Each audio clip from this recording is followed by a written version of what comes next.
Hello guys, welcome back to our channel. So today వీడియోలో ఏంటి అంటే మనకి ఆర్పిఎఫ్ ఎస్ఐ అండ్ కానిస్టేబుల్కి సంబంధించి డాక్యుమెంట్ వెరిఫికేషన్లో ఏమేమి సర్టిఫికేట్స్ తీసుకోవాలి, సో ఏ ఫార్మాట్లో ఉండాలి అనే దాని గురించి కంప్లీట్ ఇన్ఫర్మేషన్ అయితే ఇస్తాను.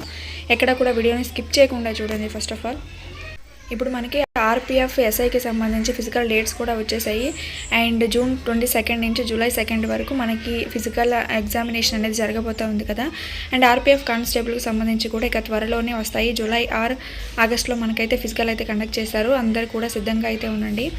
సో దానికంటే ముందు దానికి సంబంధించిన అన్ని కాపీస్, డాక్యుమెంట్ వెరిఫికేషన్కి కావాల్సిన అన్ని డాక్యుమెంట్స్ కూడా సిద్ధం చేసి అయితే పెట్టుకోండి. ఎందుకు అంటే మనకి డాక్యుమెంట్ వెరిఫికేషన్ కూడా సేమ్ డే ఫిజికల్ డేట్ టైంలోనే జరగబోతూ ఉంది అనేసి నోటిఫికేషన్లో అయితే మెన్షన్ చేశారు. అంటే స్పెషల్గా మనకి డీవీ కోసం అయితే పిలవరు. ఇక ఫిజికల్ ఎప్పుడైతే జరుగుతుందో అప్పుడే డాక్యుమెంట్ వెరిఫికేషన్ కూడా అందరికీ కంప్లీట్ చేస్తామనేసి నోటిఫికేషన్లో క్లియర్గా అయితే మెన్షన్ చేశారు. దానికోసం అయితే మీరు డాక్యుమెంట్స్ అన్నీ కూడా కలెక్ట్ చేసి పెట్టుకోండి ముందుగానే. అప్పటికప్పుడు టెన్షన్ పడకుండా అన్నీ ఒక చోట ఉన్నట్లయితే మనకి ఏ టెన్షన్ అనేది ఉండదన్నమాట. ఇక ఫ్రీగా మనం ప్రాక్టీస్ అయితే చేసుకోవచ్చు. సో ఎవరికైతే మనకి మార్క్స్ అనేవి బెటర్గా వచ్చే ఉన్న ఆర్పిఎఫ్ కానిస్టేబుల్లో వాళ్ళు కూడా కానిస్టేబుల్కి సంబంధించిన క్యాండిడేట్స్ కూడా అన్ని ఒక డాక్యుమెంట్స్ని మీరు క్లియర్గా అయితే చూసి పెట్టుకోండి. ఫస్ట్ ఆఫ్ ఆల్ వీడియోని కంప్లీట్గా చూసి ఆ తర్వాత డౌట్స్ అయితే రైజ్ చేయండి. మ్యాక్సిమం దీంట్లో అన్ని డౌట్స్కి సంబంధించి డాక్యుమెంట్ వెరిఫికేషన్లో కంప్లీట్ ఇన్ఫర్మేషన్ అయితే ఇస్తాను. ఇంకా నేను ఏదైనా చెప్పనుంటే కింద కామెంట్ చేయండి, డెఫినెట్గా రిప్లై అయితే ఇస్తాను. డాక్యుమెంట్ వెరిఫికేషన్ అప్పుడు ఏమేమి డాక్యుమెంట్స్ తీసుకెళ్ళాలి ఏంటి అనేది మీరు అఫీషియల్ వెబ్సైట్ ద్వారా అయితే చూసుకోండి. సో ఏ ఛానల్స్ ద్వారా కానీ చెప్పింది అయితే నమ్మొద్దు. సో మనకి ఏదైతే ఒరిజినల్ సర్టిఫికేట్ ఏదైతే ఒరిజినల్ నోటిఫికేషన్ ఉందో అక్కడి నుంచి నోటిఫికేషన్ డౌన్లోడ్ తీసుకొని ఏమేమి డాక్యుమెంట్స్ కావాలి ఏంటి అనేది అయితే మీరు అక్కడి నుంచి చూసుకోవచ్చు అనమాట. ఫస్ట్ ఆఫ్ ఆల్ ఇక్కడ వచ్చేసరికి నేను ఆర్ఆర్బీ చండీగఢ్ నుంచి తీసుకున్న నోటిఫికేషన్ అనమాట ఇది. దీంట్లో డాక్యుమెంట్ వెరిఫికేషన్ ప్రాసెస్ ఎలా ఉండాలి ఏంటి అనేది మనకి ఒరిజినల్ నోటిఫికేషన్లో ఇచ్చారు చూడండి. ఇక్కడ వచ్చేసరికి మనకి డాక్యుమెంట్ వెరిఫికేషన్ ఎలా చేస్తారంటే పీఈటీ పీఎంటీకి ఎవరైతే క్వాలిఫై అయి ఉంటారో వాళ్ళని డాక్యుమెంట్ వెరిఫికేషన్కి అయితే పిలుస్తామని అయితే చెప్పారు. అండ్ కింద చూసుకున్నట్లయితే డాక్యుమెంట్ వెరిఫికేషన్ అప్పుడు అన్నీ కూడా వాళ్ళు చెప్పిన డాక్యుమెంట్స్ అన్నీ కూడా 2 సెట్స్ అనేవి తీసుకోవాలి, ఫోటో కాపీస్. అండ్ ఆ తర్వాత మనకి ఇక ఒరిజినల్ సెట్ ఒకటి మన దగ్గర అయితే ఉంచుకోవాలని అయితే చెప్పారు. అండ్ డాక్యుమెంట్ వెరిఫికేషన్కి అంటే ఫిజికల్ డేట్కి 2 రోజుల ముందుగానే ఈ యొక్క అఫీషియల్ వెబ్సైట్లో మనకి డాక్యుమెంట్స్ అనేవి ఒరిజినల్వి ఫోటో స్కాన్ తీసి అప్లోడ్ చేయాలని అయితే చెప్పారు. ఎప్పుడు చేయాలి ఏంటి అనేది టైం టు టైం వాళ్ళైతే మనకి వెబ్సైట్ ద్వారా కానీ, ఈమెయిల్ ద్వారా కానీ, SMS ద్వారా కానీ పంపిస్తూ ఉంటారు. మీరేం టెన్షన్ పడాల్సిన అవసరం అయితే లేదు. మీరు అప్లై చేసినప్పుడు ఇచ్చిన మెయిల్స్ కానీ, నెంబర్స్ కానీ కొంచెం అవైలబుల్గా ఉంచుకోండి, సరిపోతుంది. సో ఇక్కడ వచ్చేసరికి మనకి ఫార్మాట్ ఆఫ్ సర్టిఫికేషన్ అని అయితే ఇచ్చారు చూడండి. ఏ ఫార్మాట్లో సర్టిఫికేట్స్ ఉండాలి ఏంటి అనేది ఫస్ట్ ఆఫ్ ఆల్ ఏమేమి సర్టిఫికేట్స్ కావాలో చూసుకుందాం. ఇక్కడ మెట్రికులేషన్ సర్టిఫికేట్ అంటే 10th క్లాస్ సర్టిఫికేట్ అయితే ఉండాలి. తర్వాత graduation certificate, caste certificate, discharge certificate, తర్వాత 2 copies of self attested photo copies, and ఆ తర్వాత నో అబ్జెక్షన్ సర్టిఫికేటు, ఆ తర్వాత డొమ్సైల్ సర్టిఫికేటు, ఆ తర్వాత certificate belongs to the EWS candidate సంబంధించి ప్రత్యేకంగా అక్కడైతే మెన్షన్ చేశారు. ఒక్కొక్క దాని గురించి మనకి డీటెయిల్గా అయితే చేసుకుందాం. ఇంకా దీంట్లో లేకుండా మనకున్న సమస్యలను కూడా మనం డిస్కస్ అయితే చేసుకుందాం. ఇక్కడ వచ్చేసరికి ఫస్ట్ ఆఫ్ ఆల్ వచ్చేసరికి మెట్రికులేషన్ సర్టిఫికేట్ అనమాట. మనకి 10th క్లాస్ ఉంటుంది కాబట్టి SSCని 10th క్లాస్ అని కూడా అంటారు. సో దానికి సంబంధించి మెట్రికులేషన్ సర్టిఫికేట్ అయితే తీసుకోండి. మన దగ్గర ఆల్రెడీ ఉంటుంది కదా 10th క్లాస్ సర్టిఫికేట్.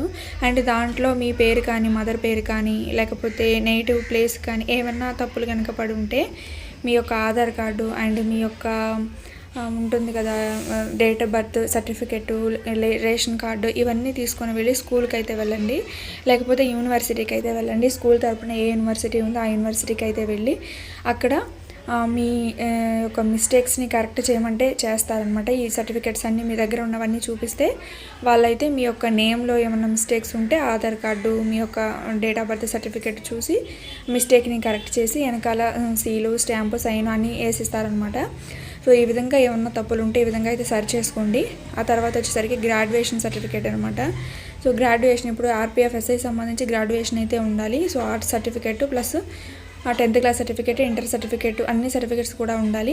అండ్ ఆ తర్వాత వచ్చేసరికి క్యాస్ట్ సర్టిఫికేట్ అనమాట.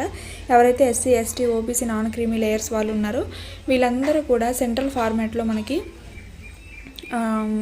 సెంట్రల్ ఫార్మాట్లో మనకి క్యాస్ట్ సర్టిఫికేట్ అనేది తీసుకోవాల్సి అయితే ఉంటుంది. సెంట్రల్ ఫార్మాట్లో మాత్రమే తీసుకోవాలి. సెంట్రల్ ఫార్మాట్లో సర్టిఫికేట్ ఎలా తీసుకోవాలి ఏంటి అనేది నేను కంప్లీట్ వీడియో అయితే చేశాను. ఆ వీడియో కింద డిస్క్రిప్షన్లో ఇస్తాను అండ్ స్క్రీన్ పైన కూడా ఇస్తాను అనమాట. వీడియో ఎండింగ్లో పైన ఐ కార్డ్స్ పైన కూడా మీకు కనిపిస్తూ ఉంటాయి. క్యాస్ట్ సర్టిఫికేట్ అనేది సెంట్రల్ ఫార్మాట్లో ఎలా తీసుకోవాలి అనేది అక్కడి నుంచి చూసి మీరు అయితే తీసుకోండి. సో నెక్స్ట్ వచ్చేసరికి డిశ్చార్జ్ సర్టిఫికేట్ అనమాట. ఎక్స్ సర్వీస్ మెన్ ఎవరైతే ఉన్నారో అంటే మనకి నేవీలో కానీ నేవీ ఎయిర్ ఫోర్స్ ఎవరైతే చేస్తున్నారో వాళ్ళందరూ కూడా డిశ్చార్జ్ అయినట్టు సర్టిఫికేట్ అయితే తీసుకోవాలి. అండ్ ఆ తర్వాత వచ్చేసరికి 2 copies of self assisted colour photograph అనమాట. మీ యొక్క ఫోటోగ్రాఫ్స్ని అయితే 2 కాపీస్గా పెట్టుకోవాలి. అండ్ ఆ తర్వాత no objection certificate present employee in case of serving government employees. So already ఎవరైతే గవర్నమెంట్ ఎంప్లాయీగా వర్క్ చేస్తూ ఉన్నారో వాళ్ళు ఎవరైతే సెలెక్ట్ అయ్యారో మనకి డాక్యుమెంట్ వెరిఫికేషన్కి, సో వాళ్ళందరూ కూడా నో అబ్జెక్షన్ సర్టిఫికేట్ అయితే ఇస్తారనమాట. వాళ్ళ యొక్క ఇన్స్టిట్యూట్లో ఎక్కడైతే చేశారో అక్కడ ఆ సర్టిఫికేట్ కూడా మీ దగ్గర ఉంచుకోవాలని అయితే చెప్తున్నారు. ఆ తర్వాత ఇది వచ్చేసరికి డొమిసైల్ సర్టిఫికేట్ అనమాట. ఇది మోస్ట్ ఇంపార్టెంట్. ఎందుకు అంటే ఇప్పుడు చాలామంది ఒక చోట ఉంటూ ఉంటారు, ఇంకొక చోట నేటివ్ ప్లేస్ అయితే ఉంటుంది కదా. సో అటువంటి సమస్యలు తలెత్తకుండా డొమిసైల్ సర్టిఫికేట్ అనేది తీసుకోవాలి. In case me native place ఒకటై ఉండి మీరు ఎప్పటి నుంచో ఇంకో చోట అయితే ఉంటూ ఉన్నారు, సో దానికి సంబంధించి మీకు ఏ నేటివ్ ప్లేస్ కావాలి ఏంటి అనేది డొమిసైల్ సర్టిఫికేట్గా అయితే తీసుకోవాలన్నమాట. సపోజ్ ఇప్పుడు మీ యొక్క నేటివ్ ప్లేస్ వచ్చేసరికి విజయవాడ అనుకోండి, బట్ మీరు 10 ఇయర్స్ నుంచి ఎక్కడైనా సరే గుంటూరులో అయితే ఉంటున్నారనుకోండి.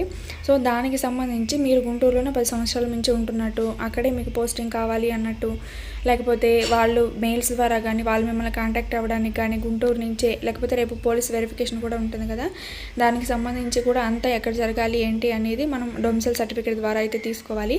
సో డొమిసైల్ సర్టిఫికేట్ అంటే ఏం లేదు, మన నేటివ్ సర్టిఫికేట్. దీన్ని ఇంకో రకంగా రెసిడెన్స్ సర్టిఫికేట్ అని కూడా అంటారు. దీన్ని ఎలా తీసుకోవాలి అంటే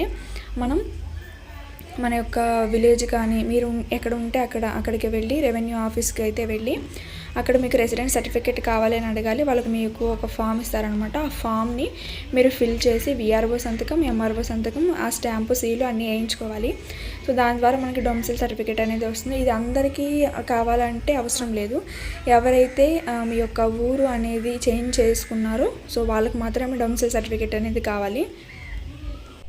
ఇది మీరు మీ సేవలో కూడా తీసుకోవచ్చు, బట్ మీ సేవలో ఏంటంటే అక్కడ స్టాంపు అనేది ఉంటుంది, సైన్ అయితే ప్రాపర్గా ఉండదు, ఫోటోగ్రఫీగా ఉంటుంది. కాబట్టి మీరైతే మాన్యువల్గా వెళ్ళి డొమిసైల్ సర్టిఫికేట్ అనేది ఎంఆర్ఓ ఆఫీస్లో కానీ రెవెన్యూ ఆఫీస్లో కానీ తీసుకుంటే మంచిది. అండ్ నెక్స్ట్ వచ్చేసరికి ఎకనామికల్లీ వీకర్ సెక్షన్స్ అనమాట. ఈడబ్ల్యూఎస్ వాళ్ళు వీళ్ళకి రీసెంట్గానే రిజర్వేషన్ అనేది వచ్చింది కాబట్టి వీళ్ళందరూ కూడా సెంట్రల్ ఫార్మాట్లో మనకి ఈడబ్ల్యూఎస్ సర్టిఫికేట్ అయితే తీసుకోవాలి.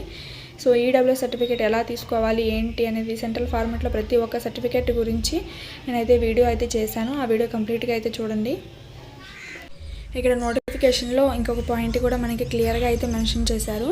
No additional time will be given to the candidates who are not producing a original certificate of their date of DV and such candidates are liable to the fortified. అంటే ఎవరైతే document verification time కల్లా అన్ని డాక్యుమెంట్స్ని సమకూర్చుకోలేకపోయారో వాళ్ళకి ఎటువంటి additional time అయితే ఇవ్వము అనేసి ఇక్కడ క్లియర్గా పాయింట్ అయితే మెన్షన్ చేశారు. సో అందుకు అనేసి ముందుగానే మీరు అన్ని డాక్యుమెంట్స్ని కూడా ప్రాపర్గా అయితే ఉంచుకోండి. అన్ని ఒరిజినల్ కూడా మీ దగ్గరే ఉండాలి. సో ఇన్ కేస్ ఎవరికైనా చదువుకుంటూ జాబ్ వచ్చినట్లయితే కనుక మీరు కాలేజ్కి వెళ్ళి రిక్వెస్ట్ చేస్తే డెఫినెట్లీ వాళ్ళు అయితే ఇస్తారు, నో ప్రాబ్లం అండి. సో ఇలా జాబ్ వచ్చింది నాకు సర్టిఫికేట్స్ కావాలి అని అంటే ఇస్తారు. ఇంకో విషయం ఏంటంటే ఎవరైతే డాక్యుమెంట్ వెరిఫికేషన్కి అటెండ్ అవ్వలేదో వాళ్ళకి మళ్ళీ ఫర్దర్గా ముందుకు సాగే అవకాశం అయితే లేదు. అంటే డాక్యుమెంట్ వెరిఫికేషన్ వాళ్ళకి స్పెషల్గా మళ్ళీ కండక్ట్ చేయరు అనేసి ఇక్కడ క్లియర్గా అయితే మెన్షన్ చేశారు. ఈ విషయాన్ని అయితే గుర్తుపెట్టుకోండి. ఇప్పటిదాకా ఎగ్జామ్స్ అనేవి ఆర్ఆర్బీ బోర్డు కండక్ట్ చేస్తే మనకి ఫిజికల్ డేట్స్ మాత్రం ఫిజికల్ అండ్ డాక్యుమెంట్ వెరిఫికేషన్ ఇంకా మెడికల్ మొత్తం కూడా ఆర్పిఎఫ్ జోన్స్ మాత్రమే కండక్ట్ అయితే చేస్తాయి. ఓన్లీ ఎగ్జామ్ ప్రాసెస్ వరకు మాత్రమే రైల్వే బోర్డు అనేది తీసుకుంటుంది. సో చాలా స్ట్రిక్ట్గా అయితే జరుగుతుంది కాబట్టి అన్ని డాక్యుమెంట్స్ కూడా మీ దగ్గర అయితే ఉంచుకోండి. మనకి RPF SI physical dates already వచ్చేసాయి కాబట్టి ఇక ఆర్పిఎఫ్ కానిస్టేబుల్కి సంబంధించి ఫిజికల్ డేట్స్ అనేవి తొందరలోనే ఉన్నాయి కాబట్టి అన్నీ కూడా సమకూర్చుకుంటే మంచిదని నా ఉద్దేశం. ఇన్ కేస్ ఏమైనా మిస్టేక్స్ ఉంటే పాయింట్ టు పాయింట్ మీ యొక్క అప్లై చేసిన దానికి అండ్ మీ దగ్గర ఉన్న డాక్యుమెంట్స్ అన్నిటిలోనూ సరి చేసుకోండి. మనకి ఆర్పిఎఫ్ ఎస్ఐకి సంబంధించి చాలా తక్కువ పోస్టులు అయితే ఉన్నాయి. దానికి సంబంధించి ఎక్కువ అప్లికేషన్స్ వచ్చినా సరే మనకి ఆల్మోస్ట్ ఒక 10 days దాకా అయితే ఫిజికల్ డేట్స్ అనేవి కండక్ట్ చేస్తూ ఉన్నారు. ఇంకా ఆర్పిఎఫ్ కానిస్టేబుల్కి సంబంధించి మనకి 4000+ వ్యాకెన్సీస్ అయితే ఉన్నాయి కదా, వాటికి సంబంధించి ఇంకొంచెం ఎక్కువ రోజులే ఫిజికల్ అనేది పట్టే ఛాన్స్ అయితే ఉంటుంది. అండ్ 2-3 సెంటర్స్ని కూడా అయితే తీసుకుంటారు ఫిజికల్ అనేది కండక్ట్ చేయడానికి. కాబట్టి కొంచెం టైం అనేది ఎక్కువగానే పడుతుంది. ఆల్మోస్ట్ ఒక 20 days దాకా అయితే పట్టొచ్చు అనమాట ఆర్పిఎఫ్ కానిస్టేబుల్ ఈవెంట్స్ కోసము. సో ఇదన్నమాట విషయం. ఇంకా ఎవరికన్నా డౌట్స్ ఉంటే కనుక మీరు నాకు కింద కామెంట్ చేయండి, నేనైతే మీకు రిప్లై ఇస్తాను. అండ్ ఇక్కడ చూడండి, మనకి డాక్యుమెంట్ వెరిఫికేషన్ ఒక 2 రోజుల ముందుగానే ఆన్లైన్ మ్యాండేటరీ స్కానర్డ్ డాక్యుమెంట్స్ ఏమేమి వాళ్ళకి అప్లోడ్ చేయాలి అని అయితే చెప్తున్నారు. అంటే మనం అక్కడికి వెళ్ళకంటే ముందే ఆన్లైన్లో మ్యాండేటరీగా వాళ్ళకి మనం స్కాన్ తీసి పంపించాలన్నమాట. అంటే పైన చెప్పినవన్నీ డాక్యుమెంట్స్ కూడా ఒరిజినల్ కాపీస్ అయితే అప్లోడ్ చేయాలి. అండ్ వీటితో పాటు కలర్డ్ ఫోటోగ్రాఫ్స్ సైజ్ అనమాట 2 అయితే అప్లోడ్ చేయాలి. అండ్ ఆ తర్వాత SC/ST సర్టిఫికేట్ ఎవరైతే ఉన్నారో వాళ్ళైతే అప్లోడ్ చేయాలి. సో ఇదన్నమాట విషయం. వీడియో నచ్చితే లైక్ చేయండి, షేర్ చేయండి. ఇంకా డౌట్స్ ఉంటే కింద కామెంట్ చేయండి. వీడియోని ఫుల్గా వాచ్ చేసినందుకు థ్యాంక్ యూ సో మచ్.